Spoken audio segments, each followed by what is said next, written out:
میرے خدا، ان کی جلد بازی نے مجھے رسوائی کے اتھاہ سمندر میں دھکیل دیا تھا۔ آنسو تو خود بہت روا ہونے تھے۔ اب بس بھی کرو جان۔ وہ مجھے چپ کراتے کراتے تھک گئے تھے۔ مت ہاتھ لگائے مجھے۔ وہ میرے رخساروں سے آنسو صاف کر رہے تھے۔ میں نے دھواں دھار روتے ہوئے غصے سے پاگل ہو کر ان کے ہاتھ جھٹکے۔ اب تو ایسا ہو چکا ہے۔ وہ میری چیخو پکار پر شرارت سے ہنس دیے، پھر ہاتھ بڑھا کر بازوؤں کے حصار میں سمیٹتے ہوئے منانے والے انداز میں دلائل دینے لگے۔ دیکھو، معاملہ سیٹ کرنے کے لیے یہی آخری طریقہ رہ گیا تھا۔ تمہارے گھر والے قیامت تک خود تمہیں میرے حوالے نہ کرتے۔ ان کی یہی اسکیم تھی کہ رخصتی میں زیادہ سے زیادہ تاخیر کی جائے اور اس دوران کسی طرح تمہیں سمجھا بجھا کر راضی کر کے خلا کے کاغذات پر سائن کروا لیے جائے۔ میں 4-5 برس ملک سے باہر رہا ہوں، کورٹ کچہریوں کے سسٹم سے اتنی جلدی واقفیت حاصل نہیں کر سکتا، اس لیے اگر معاملہ کورٹ میں جاتا تو وہ لوگ داؤ پیچ اور اثر و رسوخ لڑا کر مقدمہ جیت سکتے تھے۔ بیچارے بوڑھے اور معذور دادا ابا کب تک میری سپورٹ کر سکتے تھے؟ یوں بڑی تائی تمہیں طلاق دلوا کر سجیر کی دلہن بنا دیتی۔ دادا ابا اچھی طرح جان چکے تھے کہ سیدھی انگلیوں سے گھی نہیں نکلے گا، اس لیے انہوں نے کل مجھے فون کر کے ساری تفصیلات سے آگاہ کرتے ہوئے اپنا سوچا ہوا پلان میرے گوش گزار کیا اور ٹیسٹ کروانے کے بہانے ڈاکٹر اعظم کے ساتھ ڈبہ کو سیر کرانے کے لیے لے گئے تھے۔ میں بری طرح چونک کر ان کی صورت دیکھنے لگی۔ تو کیا دادا ابا کو علم ہے کہ میں اس وقت یہاں ہوں؟ اور یہ کیسے؟ اس کے آگے شرم نے کچھ کہنے سے زبان کو روک دیا۔ جی ہاں، انہوں نے ہی پٹی پڑھائی تھی کہ حق اس کا ہوتا ہے جو اسے وصول کرنے پر قادر ہوتا ہے۔ میری آنکھوں میں دیکھ کر ترنگ سے مسکرا کر چھینے لگے۔ ان کے انگ سے سرور اور سرشاری چھلک رہی تھی۔ میں نے تل ملا کر منہ پھیر لیا۔ انہوں نے کہا تھا کہ وہ تمہاری ہو جائے گی تو خود بخود ان کے سارے مہرے پٹ جائیں گے، پھر وہ خود تمہاری امانت تمہیں لوٹانے میں جلدی کریں گے۔ دادا ابا اپنے منصوبے کے مطابق جب ربا کو یہاں چھوڑ کر تمہیں ساتھ لے کر گھر جائیں گے تو اس بات کا اعلان کر دیں گے کہ میں تمہیں اپنی بیوی بنا چکا ہوں۔ اب یہ بات صرف کانوں تک محدود نہیں رہی۔ وہ لوگ لاکھ وویلا کر لیں، شور شرابہ کر لیں، اپنا ہی تماشا دکھائیں گے دنیا کو۔ اب کچھ نہیں ہو سکتا، شاید وہ تم سے بھی تصدیق کروائیں۔ بہرحال انہیں حقیقت تسلیم کرنی پڑے گی، اور اب اگر پھر بھی وہ لوگ نہ مانے تو میں تمہیں لے کر ہمیشہ کے لیے کالونی چھوڑ جاؤں گا۔ میں نے ان کی بات کے اختتام پر دہل کر ان کی صورت دیکھی۔ ان کا انداز قطعی اور اٹل تھا۔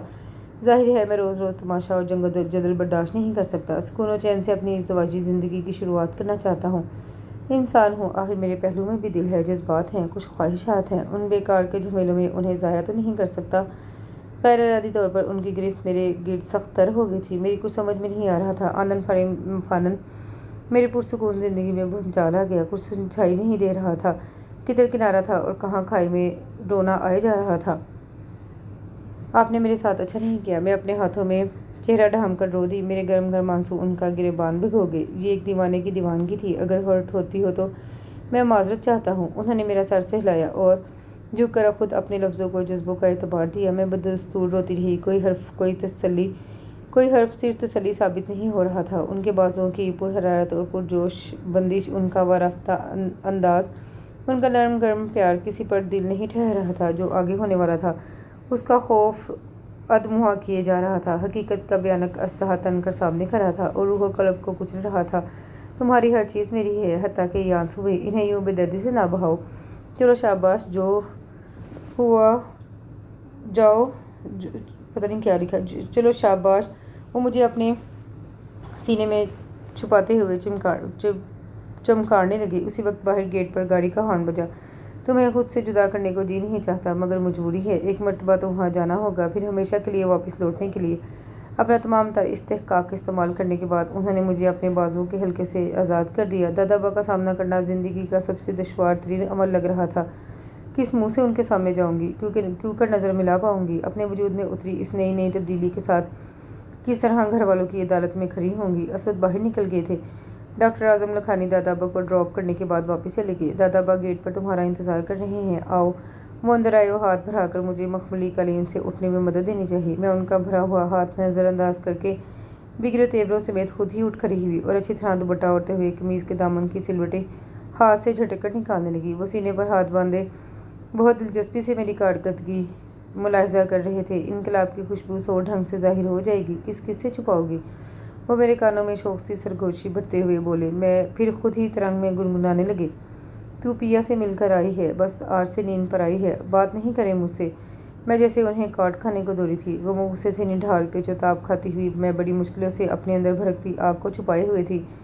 اتنی ڈراؤنی صورت تو نہ بناؤ، وقت رخصت مجھے ساری رات نیند نہیں آئے گی۔ انہوں نے میری طرف جھک کر لطیف سی شرارت کرتے ہوئے گویا تنگ کرنے کی انتہا کر دی۔ نہ جانے کیوں وہ آج اتنے شوخ و شریر ہو رہے تھے، وگرنہ فطرتاً انتہائی سنجیدہ اور کم گو واقع ہوئے تھے۔ میں آنسو پیتی ہوئی دل ہی دل میں انہیں سلواتے سناتے ہوئے باہر کی جانب بھر گئی۔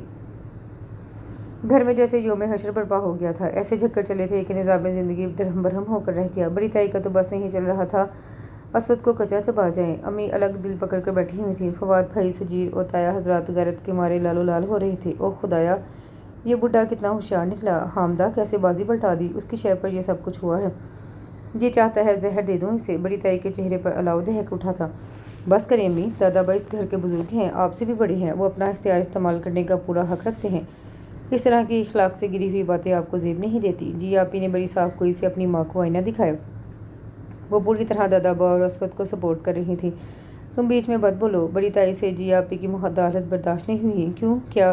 اس لیے کہ میں درست کہہ رہی ہوں۔ جی آپی نے استہزائیہ نظروں سے ماں کو دیکھا۔ دیکھیے، حقیقتاً آپ کو یا گھر کے کسی بھی فرد کو اس معاملے میں دخل اندازی کا حق نہیں پہنچتا۔ یہ اسود اور شاداب کا معاملہ ہے، میاں بیوی کی آپس کی بات ہے، انہیں تصفیہ کرنے دیں۔ اگر شاداب اسود کو ساتھ رکھنے پر رضامند ہے تو آپ اسے روکنے کا اختیار نہیں رکھتی۔ اس نے خود جا کر اسود سے نکاح نہیں پڑھوایا تھا۔ گھر کی سب سے بزرگ ہستی دادا جان نے خاندان کے تمام بڑوں کی موجودگی میں یہ فریضہ سر انجام دیا تھا۔ آپ سب معترض بھی نہیں تھے، پھر رخصتی میں روڑے اٹکانے کی کیا تک بنتی تھی؟ آپ کی سازشوں کی سنگن پا کر اسود اپنا حق استعمال کرتے ہوئے شاداب کو بیوی کا درجہ دے چکا ہے۔ اب یہ احتجاجی مظاہرہ نیری حماقت ہے۔ ذرا عقل سے سوچیں امی، خواہ تماشا نہ بنوائیں۔ اور چچی جان، آپ بیٹی کا مستقبل سامنے رکھیں، جذباتیت میں غلط اقدام کی حمایت نہ کریں۔ اسود میں کس چیز کی کمی ہے جو آپ اسے داماد تسلیم کرنے میں ہچکچاہٹ کا شکار ہیں؟ صورت سیرت، اعلیٰ تعلیم، بہترین جاب، ایک بن ماں باپ کی بچی کو پال رہا ہے تو گناہ تو نہیں کر رہا۔ یتیم کے سر پر ہاتھ رکھنا تو جنت کمانے کے مترادف ہے۔ بیوی تو وہ بھی اس کی بن ہی گئی ہے، آپ نہ بھی تسلیم کریں تو وہ اسے اپنے ساتھ لے جا کر ہی رہے گا۔ کیا یہ بہتر نہیں کہ آپ خود ہی عزت و شان سے بیٹی کو رخصت کریں؟ جی آپی کی لمبی چوڑی تقریر سے بڑی حد تک امی کو دن میں تاری دکھا دیے تھے۔ ادھر دادا ابا اپنے محاذ پر ڈٹے ہوئے تھے۔ میں تو سارا دن اپنے کمرے میں بند سب سے چھپ کر بستر پر پڑی رہتی۔ 2 ہفتے گزر گئے۔ آخرکار طویل بحث و مباحثے کے بعد بڑی تائی اور ان کے حامیوں کو پسپا ہونا پڑا۔ دادا ابا سفارتی تعلقات کے ذریعے بڑے تایا اور میرے ابا جی کو قائل کرنے میں کامیاب ہو گئے۔ خود امی بھی نیم رضامند تھیں، سو بڑی تائی اور چھوٹی تائی کو مارے بندے فیصلہ قبول کرنا پڑا۔ بس اگلے جمعے کو رخصتی طے ہے۔ ساجد اور رحمت، تم لوگ سارے خاندان والوں کو پیغام دے دو۔ کارڈ تو نہیں چھپ سکیں گے، فون پر اپنے جاننے والوں کو بلا لو۔ اور بچیوں، تم لوگوں میں سے کچھ جیا بیٹی کے ساتھ اسود کے ہاں ڈیرے ڈال لو، لڑکے والوں کی ڈیوٹی بھی تمہیں کو سنبھالنی ہوگی۔ دادا ابا گویا پھر سے جوان ہو گئے تھے۔ اسی شام اسود کو گھر بلا کر فرداً فرداً سب سے ملوایا گیا۔ اب انہیں یہاں آنے کی مکمل آزادی اور اجازت حاصل ہو گئی تھی۔ دادا ابا تو چاہتے تھے کہ دیگر لوگوں کی طرح وہ بھی یہیں آ کر رہیں، مگر انہوں نے نرمی سے انکار کر دیا۔ اب گھر سیٹ کر چکا ہوں، وہیں ٹھیک ہے۔ مجھے ساری رپورٹیں جی آپی اور سبا وغیرہ پہنچاتی تھیں، خود میں نے تو جھلک بھی نہ دیکھی تھی۔ اتنے بہت سارے مراحل سے گزرنے کے بعد آج میں ان کے بیڈ روم میں مسحری پر ٹیک لگائے بیٹھی ہوئی تھی۔ سبا اور سامیہ لوگوں نے کمرے کا ایک ایک گوشہ سجا دیا تھا۔ ہر طرف پھول، خوشبو، رنگ اور روشنیاں ہی بکھر گئی تھیں۔